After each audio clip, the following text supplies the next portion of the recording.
translation and purport by His Divine Grace A.C. Bhaktivedanta Swami Prabhupada. A materialistic so-called guru instructs his materialistic disciples about economical development and sense gratification. And because of such instructions, the foolish disciples continue in the material existence of ignorance. But your Lordship gives knowledge that is eternal. And that intelligent person receives such knowledge is quickly situated in his original constitutional position. The so-called gurus instruct their disciples for the sake of material profit. Some gurus advise that one meditate in such a way that his intelligence will increase in regard to keeping his body fit from sense gratification. Another guru advises that sex is the ultimate goal of life, and that one should therefore engage in sex to the best of his ability. These are the instructions of foolish gurus. In other words, because of the instruction of the foolish guru, one remains permanently in material existence and suffers its tribulations. But if one is intelligent enough to take instruction from the Supreme Personality of Godhead, as enunciated in Bhagavad Gita or the Sankhya philosophy of Kalpadev, one can very soon attain liberation and be situated in his ordinary position of spiritual life. These words, Nija Padma, are significant. The living entity, being part and parcel of the Supreme Personality of Godhead, has the birthright to a position in Vaikuntha Loka, or the spiritual world, where there is no anxiety. Therefore, one should follow the instructions of the Supreme Personality of Godhead. Then, as stated in Bhagavad Gita, Triketana Puna Jine Nita Ma'e Sa Raje.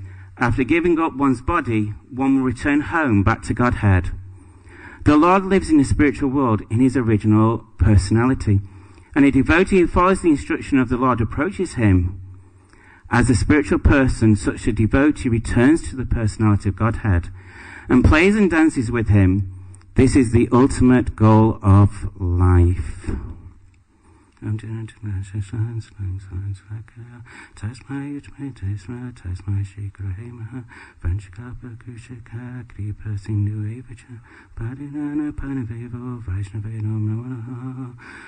Krishna, Krishna Krishna, Hare Hare, Hare Rama, Rama Rama, Hare Hare.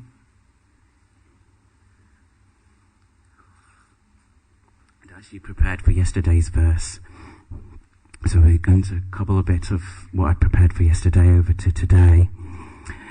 It's an interesting, the materialist so-called guru instructs his materialistic disciples about economic development and sense gratification.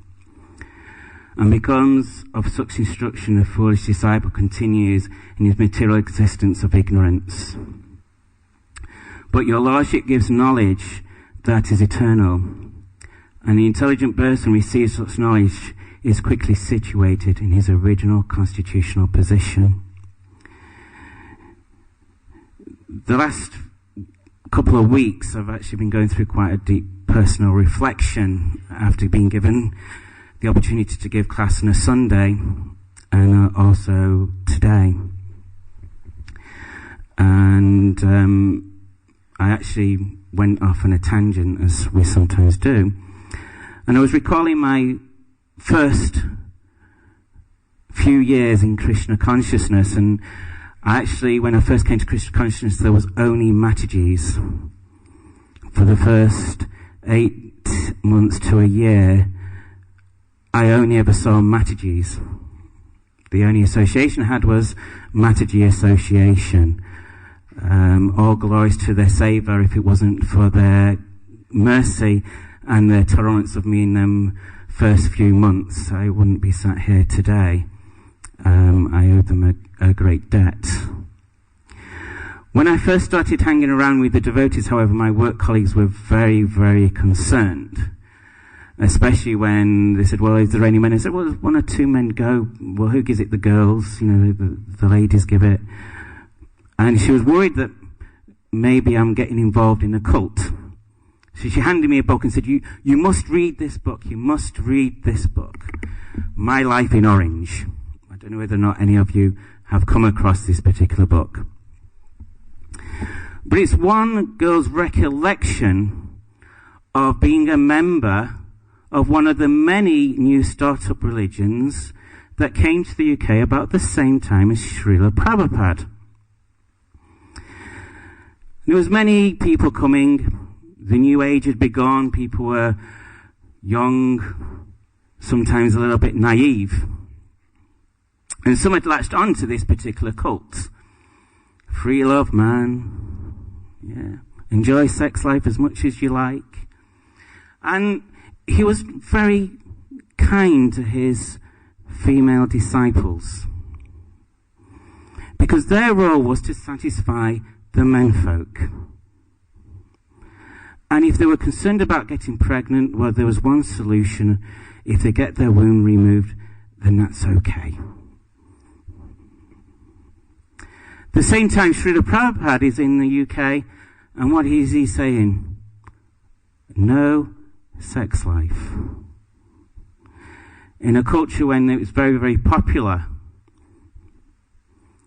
to explore all that the material body had, Prabhupada came with a message that was contrary to the popular beliefs of that time.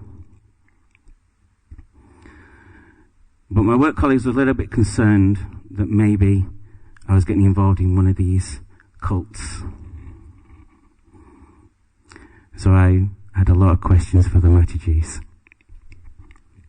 They were very kind and they answered all of them very expertly. The time that Srila Prabhupada was around, I was born in 1971. My parents joined the Jehovah's Witnesses. When I was 3, I was on book distribution. So that would be about 1974. Prabhupada was still around. So I'm going around knocking on doors, getting people to take the watchtower and awake. And the devotees are there with Prabhupada's books, with the real nectar. At that time, one of my work colleagues, and I just want to briefly talk about, if you would like to indulge me, I want to talk about one of my work colleagues, Pete. And he was a young man at that time.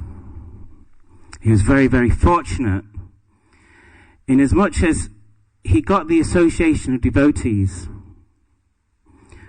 When I first met him, he looked, and he's looking very intensely at me. He goes, there's only one group of people that wear hair like that. He said, you must be a devotee. You must be a Hare Krishna.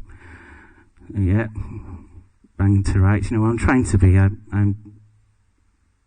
It's a bit of a struggle sometimes. The following time he met me, he greeted me with tears in his eyes. You didn't tell me, you didn't tell me. I was thinking, what was I meant to tell him? And he goes, you're an initiated devotee. And he started to talk and open up.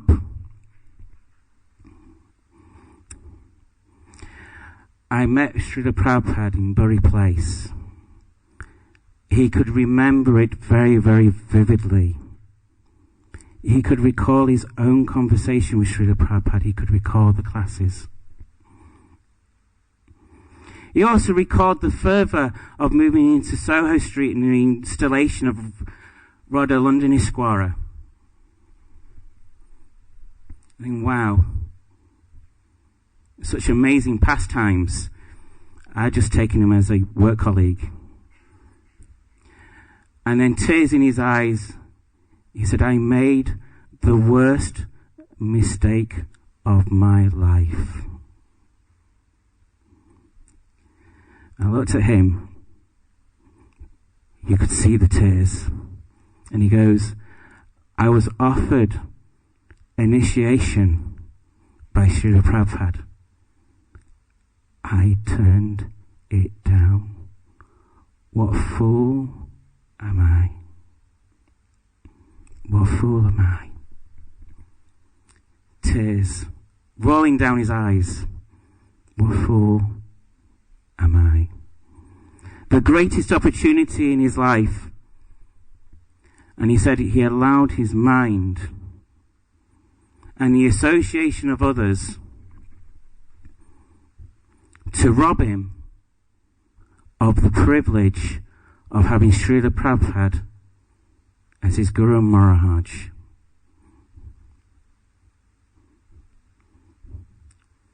Every time I'd take him Mangalati Suite and say, please come to the manor with me. And he was so embarrassed. How can I go in front of these devotees knowing that I turned down the opportunity to be initiated by Srila Prabhupada? Tears.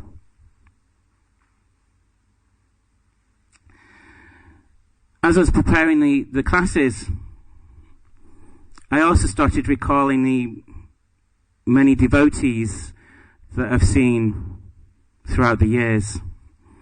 I can remember the first brahmachari that I met. He's now sannyas. The first time I met him, he was trying to convince me to come back to Vedanta Mani, and I was having none of it. If only I'd listened to him back then, I'd have made more progress than I have done. Great association. And it got me thinking, and I started going off on a tangent. Because when we talk about Guru, we mainly talk about our Diksha Guru, our initiating spiritual master, and we put almost emphasis on this. I've got to get sure that I get the right one. How do I know it's the right one? How do I know that this one's going to take me back to... And we start, analyzing and dissecting. And Pete did that. He started analyzing and dissecting. Well, how do I know that he's the right one? How do I reconcile this? What have you? In the meantime,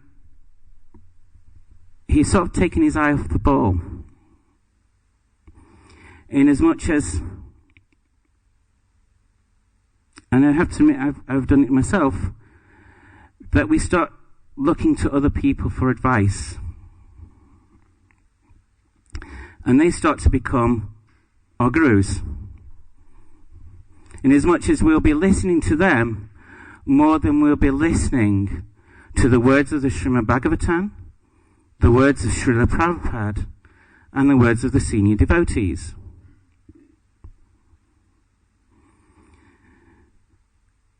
And what happens is they start picking and looking at faults. Come here. Let me tell you. Now, they might appear like this, but I'll tell you where they're really at. Yeah? And we hear a lot about the analysis of the fly and the bee. And we sort of mention it, and we don't really pay much attention to it. Because the fly, very much attracted to stool.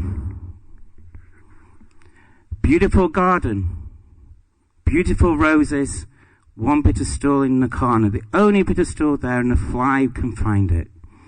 And what's the fly doing? Come, quick, there's some stool here. It's lovely, come and enjoy it. Yeah? And everybody goes, ooh, that looks good, I better go over and just check this out. Yeah? And what do we see? We see that sort of mentality, don't we?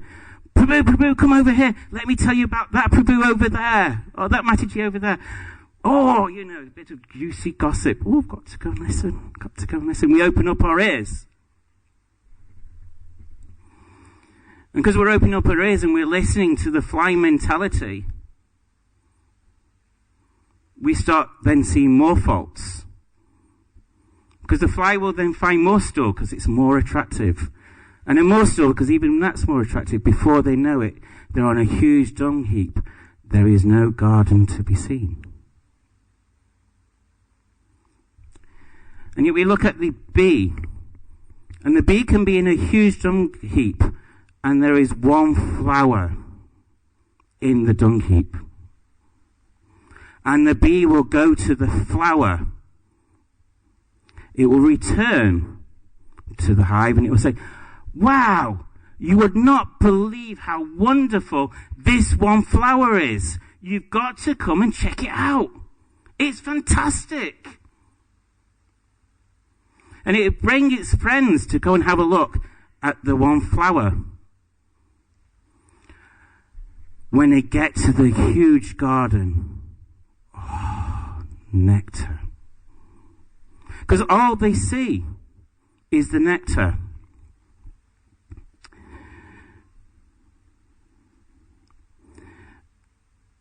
And I started thinking to myself, in our dealings with the devotees,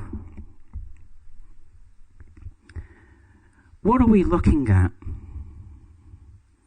What qualities are we looking at? What qualities am I looking at?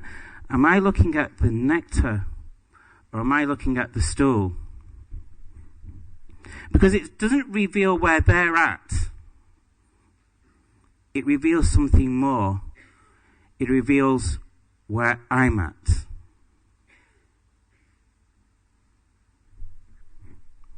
If we're seeing faults in devotees, it's not because there is faults in devotees. It is the fault of our vision. I'm just trying to see. There was one particular Leela of Chintamani. Chintamani was a prostitute. I'm trying to think of the personality who she was involved with. Both, yeah.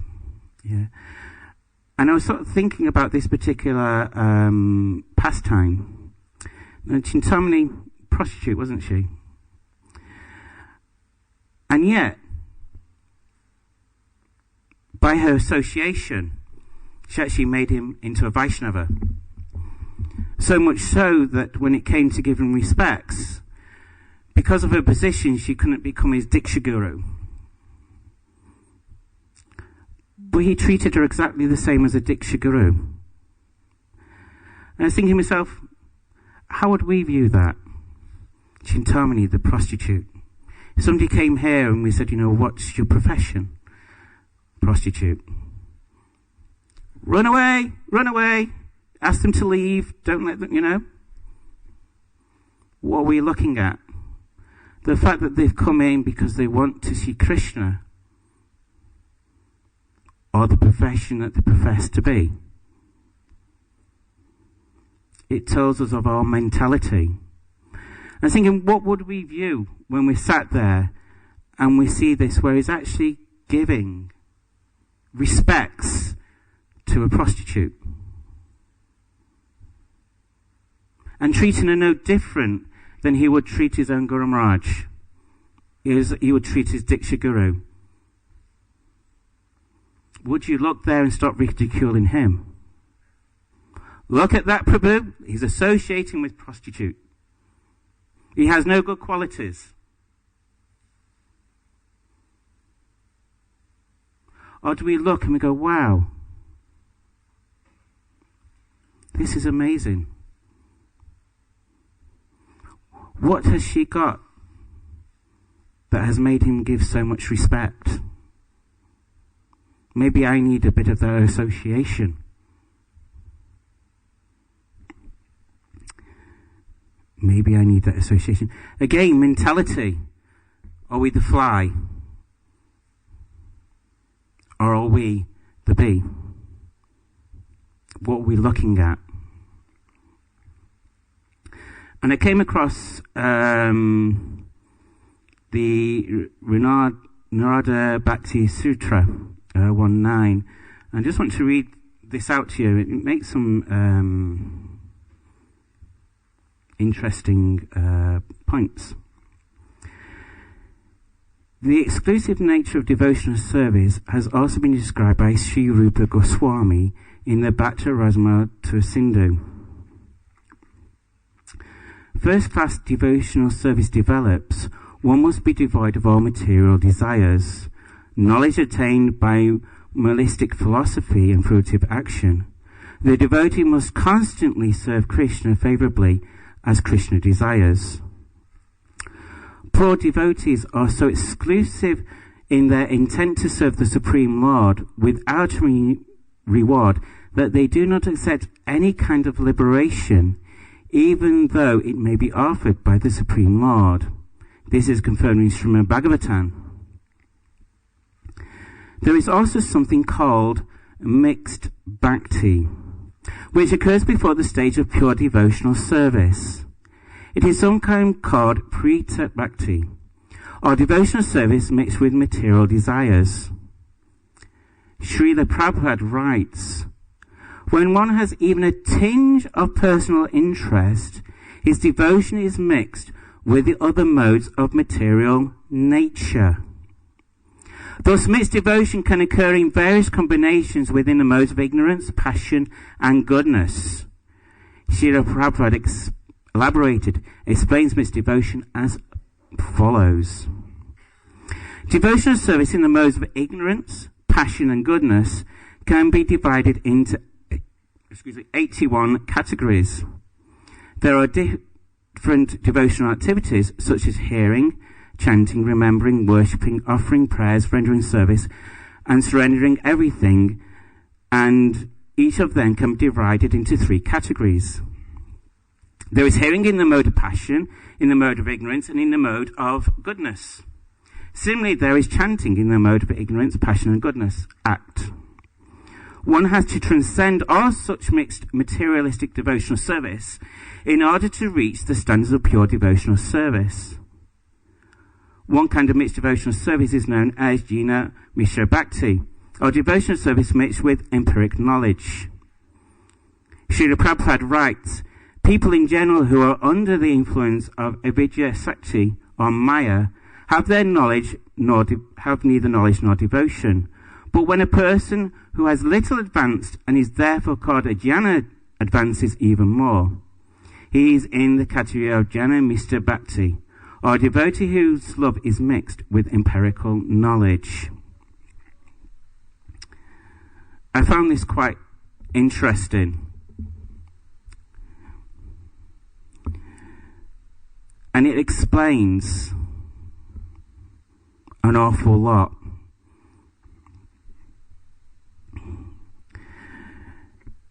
How many people here can say that 100% of the time we're always constantly thinking of Krishna? How many of us can sit here and say 100% of the time I'm engaged in Krishna's service and always in that mood? How many of us can 100% of the time say, without a shadow of a doubt, I have no material desires whatsoever?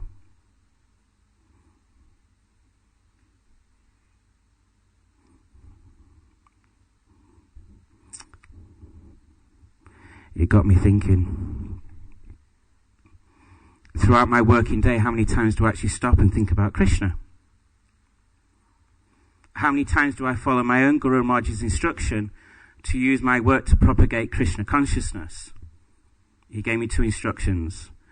1, to use my work to propagate Krishna consciousness, and 2, not to embarrass him. On my day of initiation, in front of Radha Kulananda, he begged, whatever you do, please, please do not embarrass me.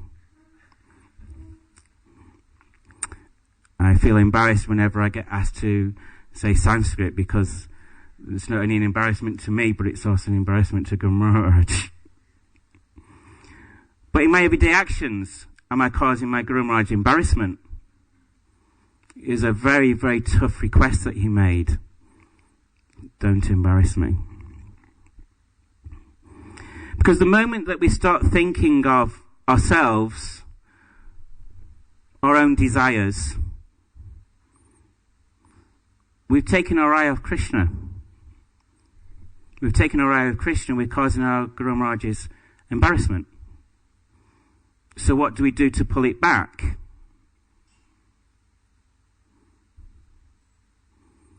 We have to take shelter of the devotees. Jai Shri Shri Radha Kulananda, Shri Sita Ram Lakshman Hanuman, Shri Shri Gauri Taking Jai Kulananda Hari Bol.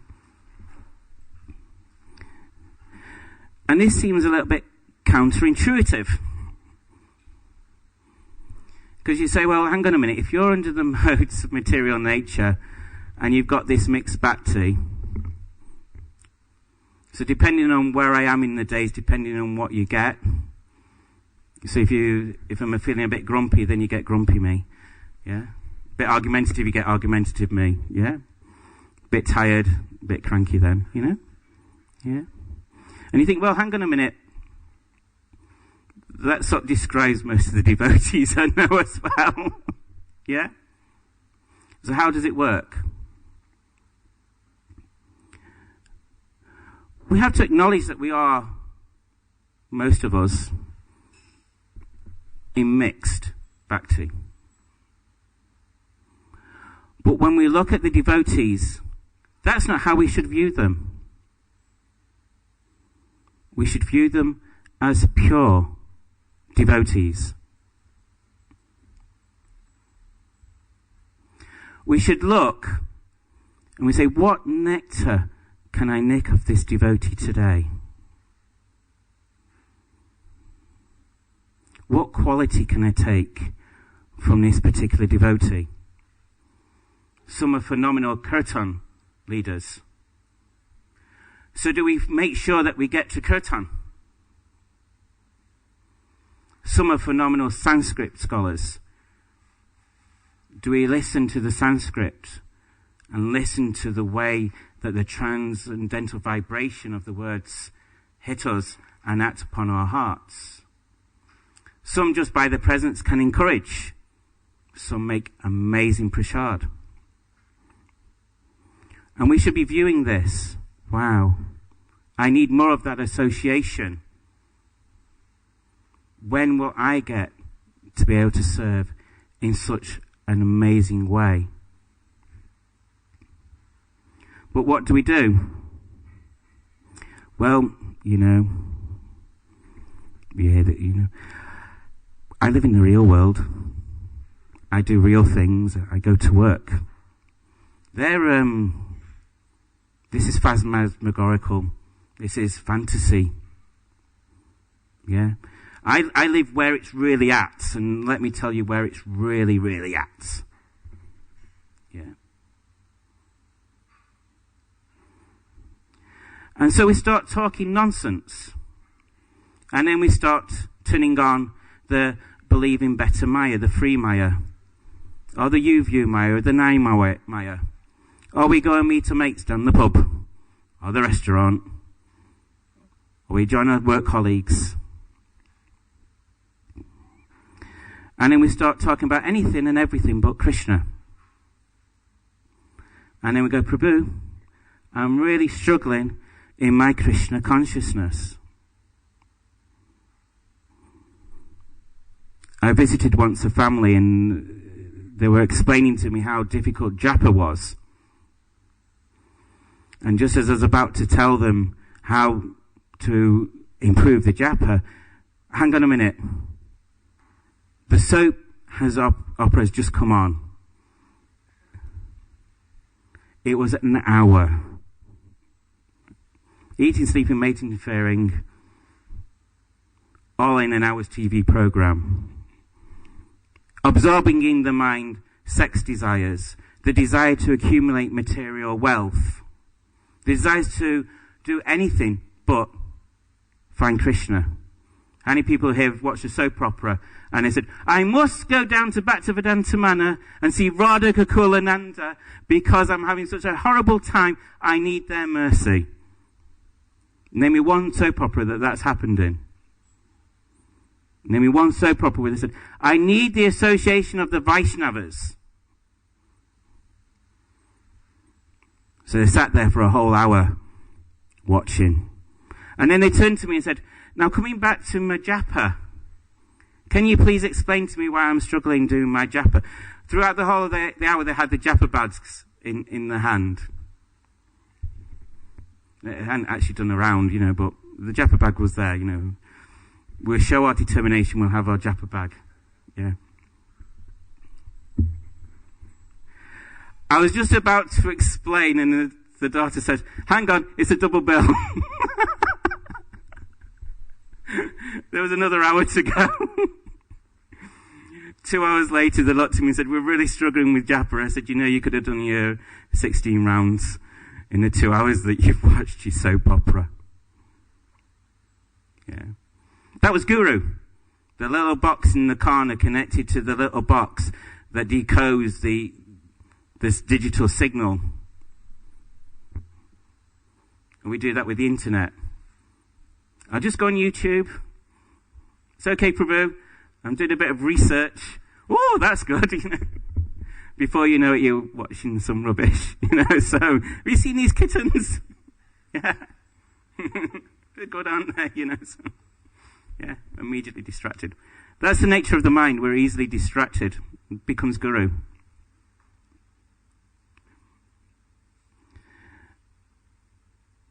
I also recall that several devotees contacted me via Twitter. Oh, Prabhu, I'm really struggling. Life is really... How near to the Manor do you live? Oh, about 8 miles. Why are you talking to me on Twitter? Why are you not at the Manor? We've been talking for 45 minutes. That's 45 minutes you could have been in front of Radhika Kulananda. Explain that one to me. Yeah?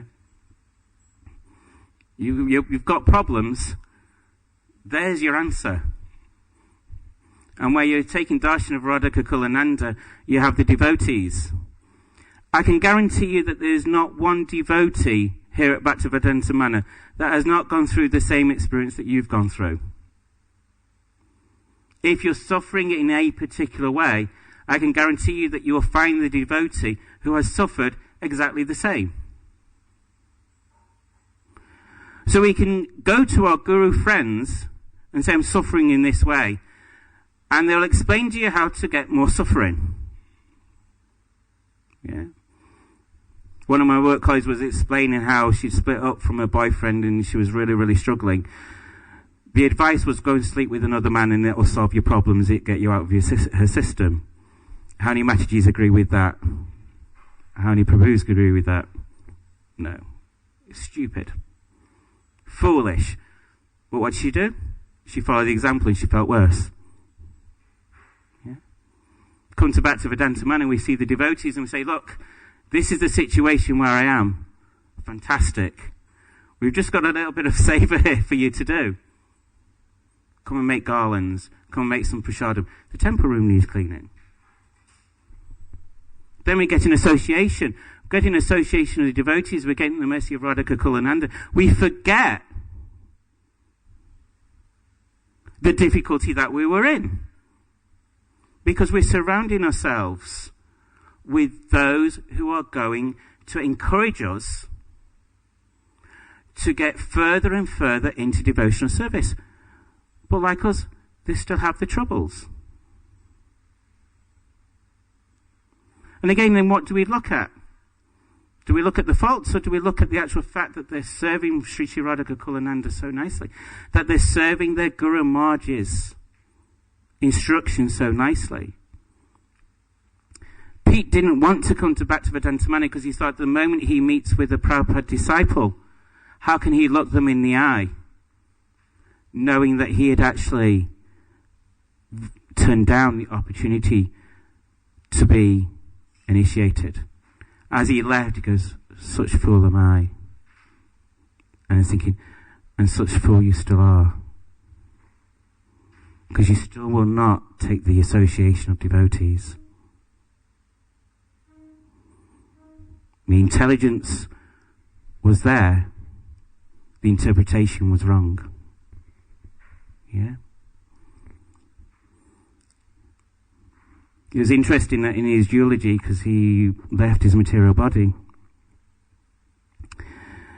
that his brother gave the eulogy, and he had to mention the devotees in Srila Prabhupada and what an impact that had made in his life.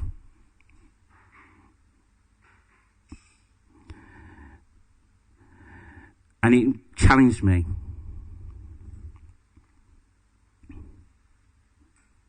What am I doing as an individual to encourage people to stay in devotional service? Am I following my Guru Maharaj's instructions to the letter? Because each minute of each day that I am not encouraging people to come to Krishna consciousness, I am causing my Guru Maharaj embarrassment. He only made 2 requests: use my job to propagate Krishna consciousness and not to embarrass him. So that means that I have to become qualified. That I don't look at other devotees and say, well, they're not doing it, so I'm not going to do it. If I've read and I've understood the purport, then it doesn't matter if nobody's doing it. It's important that I do it. Because then I become the example. Yeah? And we see that those that are struggling in Krishna consciousness, they have that mentality. Well, I can see senior devotees, they're not doing it, so I'm not going to do it. And then they wonder why they're struggling, because they've read the instruction and they've misimplied it, because they've applied it to everybody else but self.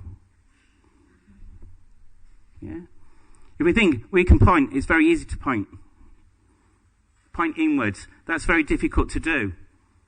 If you sit here and you point to yourself, it gets quite tiring, very, very simple. But you can go all day pointing at other people. Self.